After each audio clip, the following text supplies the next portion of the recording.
Good afternoon. This is a persuasive speech. I have chosen to speak about becoming a blood donor. I have several people in the room who are of various ages, and I would like to begin by saying that in America, all across America, we have different ailments, different diseases, many crashes, cars, planes, many accidents where blood is needed on the spot to save someone's life. Babies are being born. They are young and old who are dying and sick.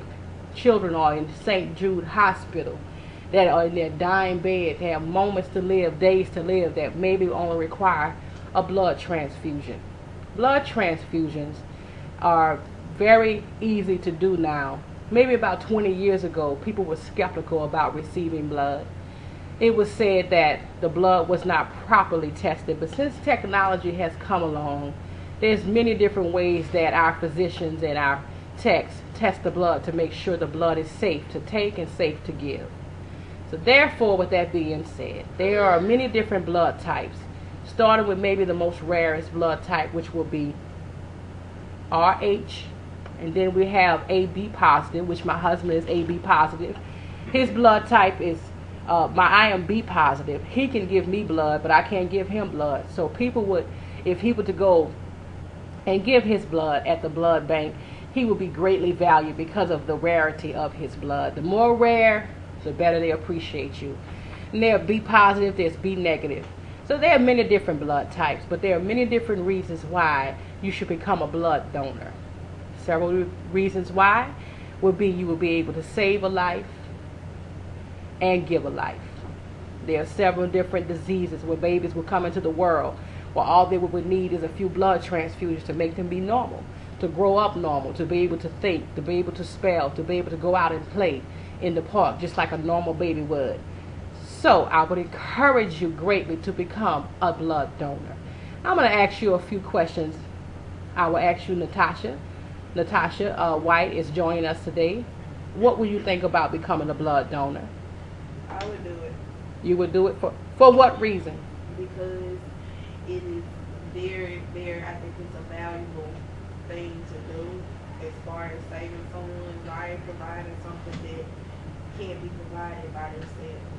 Hey, that's very good. Very good. Elijah, would you become a blood donor?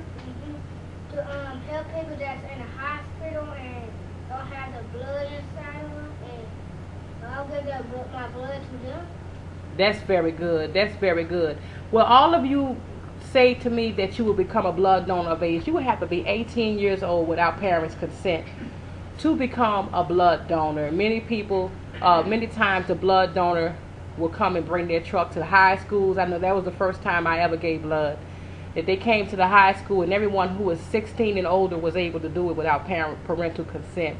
I did feel a little woozy, a little dizzy, was scared a little bit of the needle, but there are 7 different needles that they can use now. 20 years ago, 15 years ago, they had many different size needles, but now there are many different size needles that would cause people who would morbidly scared of needles to be able to do it, would not be so scared. They have little bitty butterfly needles where you could feel a pinch and not even recognize that you're giving blood. There are many different places around that will even pay you for your plasma. There was one on Terry Road, they closed down, but there are many technical places around the country that will pay you $25, $35, or even $50 each visit just for your blood plasma, just for the liquid portion of your blood. And this has been Dr. Sule. I thank you for listening to my persuasive speech on being a blood donor. I hope you have been persuaded to go and sign up to be a blood donor. Thank you very much.